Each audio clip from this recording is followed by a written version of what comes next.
So let's talk about Star Trek 3, The Search for Spock.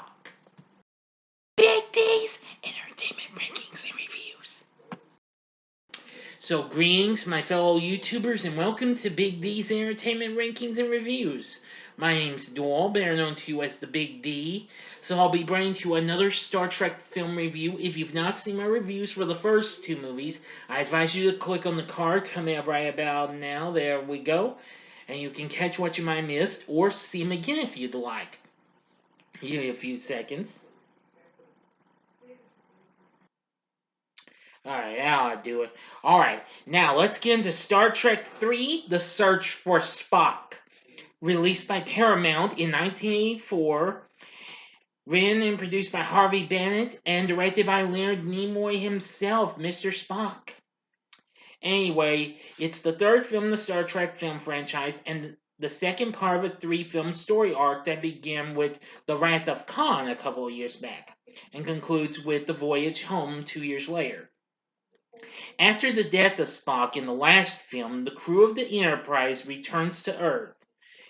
When Kirk learns that Spock's spirit, or Katra, is held in the mind of Dr. McCoy, Kirk and company steal the Enterprise to return Spock's body to his homeworld.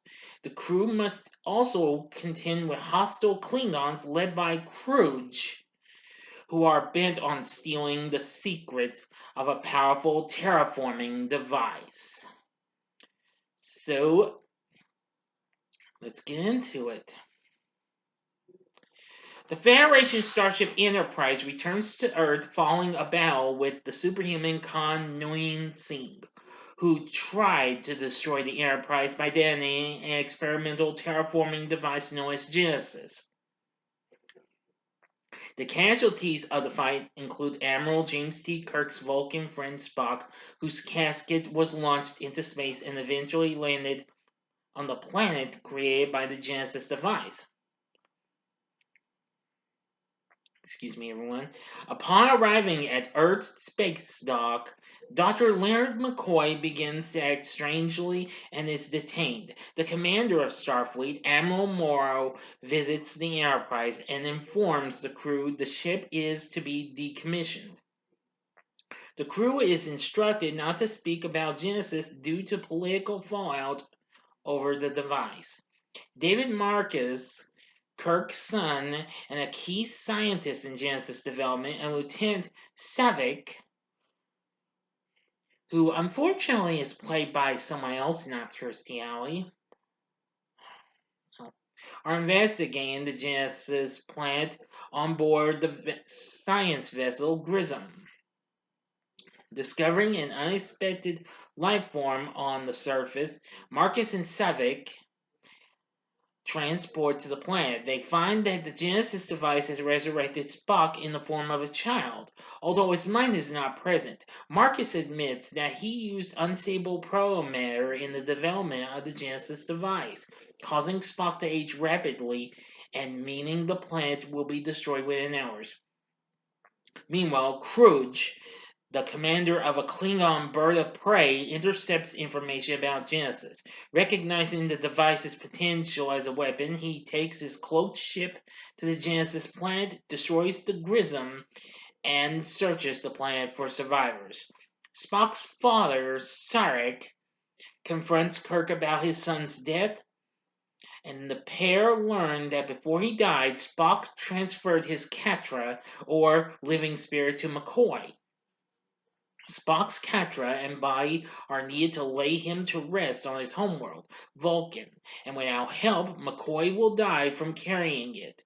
Disobeying orders, Kirk and his officers spring McCoy from detention, disable the Excelsior, and steal the Enterprise from space dock to return to the Genesis planet to retrieve Spock's body. On Genesis, the Klingons capture Marcus, Savick, and Spock, and before Kruge can interrogate them, their ship signals that the Enterprise has arrived, and Kruge beams back to the bird of prey. Now to the ending, you know the procedure, 5 seconds to stop, go to the description box below and fast forward to the time below. If you've seen the movie already, continue on. After the 5 seconds, here we go.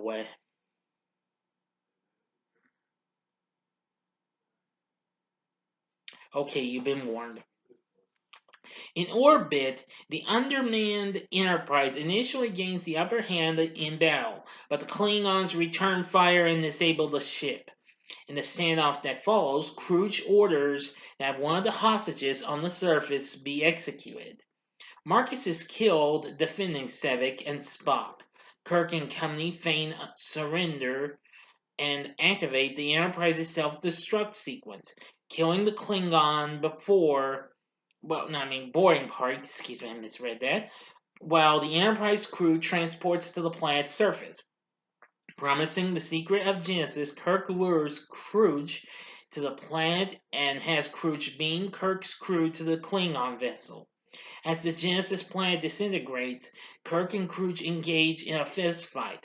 Kirk emerges victorious after kicking Kruge off a cliff into a lava flow. Kirk and his officers take control of the Klingon ship and head to Vulcan.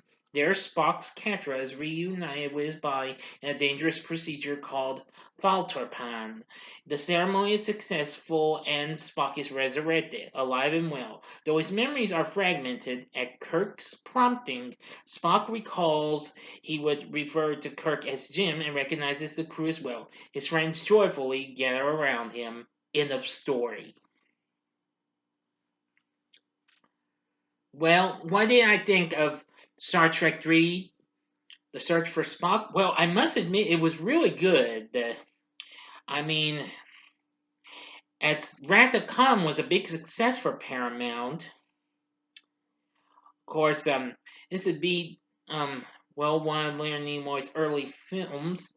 Of course, this would be the first Star Trek cast member to do so for this franchise. Incredible, huh, folks? James Horner returned to do the score for this, in which that was good too. Anyway, the film did pretty well. The reviews were positive, but it was notably less so than Wrath of Khan. Reviewers generally praised the cast and characters, while criticism tended to focus on the plot. But the special effects were conflictingly received. That's understandable, but anyway, nevertheless, I liked the performances from the cast, and the story isn't too bad either. Well, which we have William Shatner returning as Kirk, and though he's directing, we don't see much of him because this is called The Search for Spock. Leonard Nimoy does appear. Also on board, we also have DeForest Kelly as McCoy, and let's see. Also, James Doohan as Scotty, George Takei as Sulu, Walter Koenig as Chekhov, and Nichelle Nichols as Uhura. So, Robin Curtis took over the role of Savick since Kirstie Alley did not return to reprise the role from the previous film because she feared being typecast. Now, of course, playing Kruge is Christopher Lloyd, who the following year would be in Steven Spielberg and Robert Zemeckis' big time traveling hit Back to the Future. Of course, he recently had already appeared in One Flew Over the Cuckoo's Nest, as well as TV's Taxi, which that happened to have been canceled that same year, as a matter of fact. If I'm not mistaken. No, wait a minute. It was the previous year. Oops, my mistake. Whew. Mark Leonard plays Sarek. Now, of course, he had previously played Sarek before in the episode Journey to Babel in the Star Trek original series, as he also did for the Star Trek animated series episode Yesteryear. Now, Merritt Buttrick, however, returns as David Marcus. So, that was pretty good. Also in this include Robert Hooks as Morrow, James B.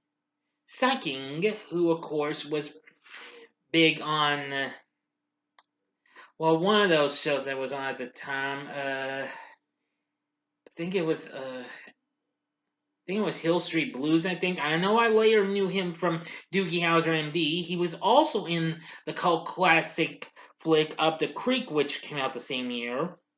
Let's see, Miguel Ferrer's in this, so is Philip R. Allen. And John Larroquette, who of course would be on TV's Night Court. And many others. So the cast isn't too bad either. I think they were really good. But anyway, nevertheless, the film did well. It went on to make 87 million worldwide.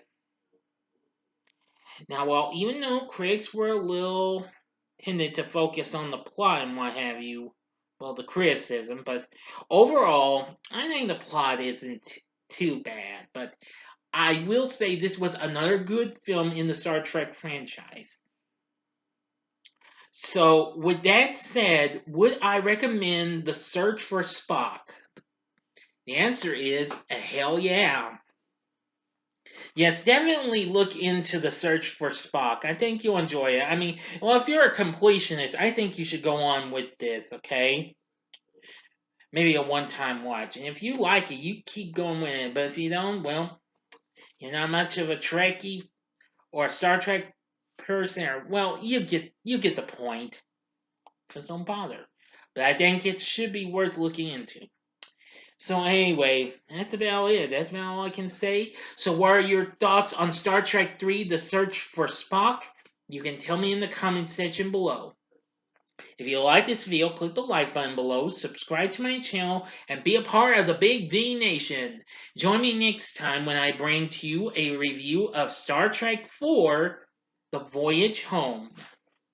Thank you for watching, and if you like this, you may want to consider looking into these other videos for these other movies. In the upper left-hand corner is my review for, well, one of the flicks I was talking about, Back to the Future, or go to the upper right-hand corner for its sequel, Back to the Future Part 2 from 1989.